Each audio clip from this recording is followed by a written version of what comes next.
Welcome to mega 9 TV. నేను కావ్య. అగ్ని ప్రమాదాలపై ఎలాంటి నిర్లక్ష్యం చూపించొద్దని విశాఖలో అగ్నిమాపక సిబ్బంది సూచిస్తున్నారు. అగ్నిమాపక వారోత్సవాల్లో భాగంగా రామ్ నగర్ లో అధికారులు, సిబ్బంది ఓ పాఠశాలలో విద్యార్థులకు అగ్ని ప్రమాదాల సమయంలో తీసుకునే చర్యల పట్ల అవగాహన కల్పించారు.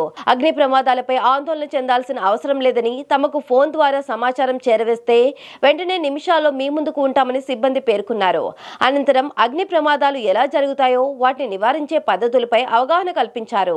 అది ఏం చేస్తుంటే ఎవరైనా పడిపోతే ఇసుతారు లైఫ్ ఇస్తే వాళ్ళు పట్టుకుంటారు మొబైల్ ఎప్పుడైనా ఇప్పుడు బుక్ వరకు నేను సేవ్ చేస్తాను. ఓకే, ఇంకెప్పుడైనా లైఫ్ ఏంటంటే లైఫ్ జాకెట్ అంటారు చేసుకుంటాను బయట రావచ్చు ఈజీగా. ఎందుకంటే మనకి ఆక్సిజన్ సప్లై కింద ఉంటుంది, కొంచెం బయట అయితే ఉంటాడు నేను ఇంట్లో పడే ఉంటాను ఇక్కడ ఇమీడియట్ గా అన్కాన్షియస్ అయిపోతాం. మొన్న మీరు రీసెంట్ గా ఇక్కడ హాస్పిటల్ తిరిగి హాస్పిటల్ ఫైర్ అయింది, ఇండస్ హాస్పిటల్ అందరూ నేర్చుకోవాలి. ఇది ఓన్లీ అమ్మాయి మాత్రమే చేయాలి రైట్ ఏం లేదు. ఒక అమౌంట్ అందరూ వంట చేయాలి అండ్ జాగ్రత్తగా ఉండాలి, రెగ్యులేటర్ గా రావాలి. ఎక్కడ రావాలి? స్టవ్ దగ్గర కాదు, వంట కంప్లీట్ అయినప్పుడు ఏం చేయాలి? గ్యాస్ రావాలి ఏం చేయాలంటే ఫస్ట్ ఏం చేయాలి? రెగ్యులేటర్ కదా అయినప్పుడు పవర్ సప్లై ఉండకూడదు ఆపే. ఎందుకంటే ఆ పవర్ సప్లై ద్వారా బయటకు చాలా ఉంది. మా రెస్పాన్సిబుల్ పోయినప్పుడు ఎవరో ఫైర్ అయినప్పుడు ఏం చేశారంటే లిఫ్ట్ ఆన్ చేశారు. లిఫ్ట్ ఆన్ చేస్తే ఏం చేస్తారు? ఎవరో ఫైర్ అయినప్పుడు లిఫ్ట్ ఆఫ్ చేస్తారు. అర్థమవుతుంది. ఒక ఢిల్లీలో 5 స్టార్ హోటల్లో ఫైర్ జరిగింది, 4th ఫ్లోర్.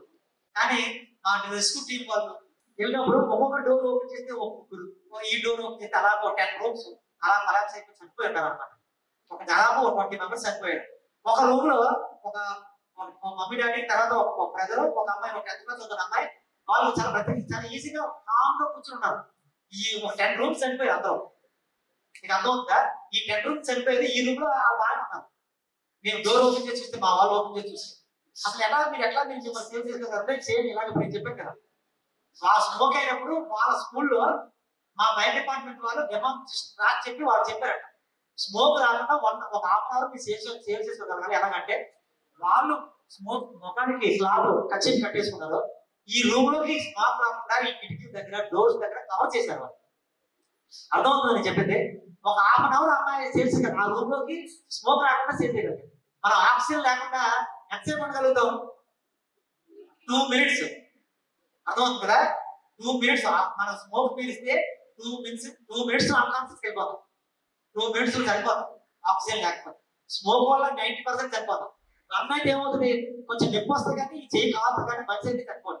అర్థమవుతుంది. చేయిలో కాలే బాడీ కాలుతుంది, చనిపోదు. కానీ స్మోక్ వల్ల జస్ట్ 2 minutes లో ఆక్సిజన్ సప్లై తగ్గిపోయి బాడీలో ఆక్సిజన్ కెపాసిటీ తగ్గిపోయి 2 minutes చనిపోతాం. ఇలా ఫైర్ డిపార్ట్మెంట్ వాళ్ళ క్లాస్ చెప్పడం వల్ల మన మమ్మీ డాడీని, వాళ్ళ బ్రదర్ని ఆ మామ కాపాడుతుంది. చెప్పింది అర్థమైందా? జస్ట్ ఇలాంటి క్లాస్ చెప్పడం వల్ల ఫైర్ అయినప్పుడు ఎలా ఎస్కేప్ అవ్వాలి, అప్పుడు ఏం చేయాలి? ఇంకా రూమ్ లో ఎక్కువ అవకాశం ఉందనుకోండి, అట్లా స్మోక్ అనేది ఆ ల్యాండ్ నుంచి 3 feet అబౌవ్ ట్రావెల్ చేస్తుంది అన్నమాట. ఓకే, స్మోక్ గ్యాస్ అయితే ల్యాండ్ ఫామ్ అయి ఉంటుంది, స్మోక్ అయితే ల్యాండ్ నుంచి 3 feet అబౌవ్. అప్పుడు ఏం చేయాలి? మనం క్లాత్ ఏదైనా కట్టేసుకొని ఎక్కడైనా రూమ్ లో కానీ హాస్పిటల్ కానీ థియేటర్ లో ఫైర్ అయినప్పుడు ఏం చేయాలి? క్లాత్ కట్టేసి ముఖాన్ని కట్టేసుకొని ట్రావెలింగ్ ద్వారా బయటికి రావాలి. పోలీసులు చేస్తారు కదా వాక్కుంటూ, అర్థమవుతుందా? అలా పడుకొని మనం బయటికి రావాలి.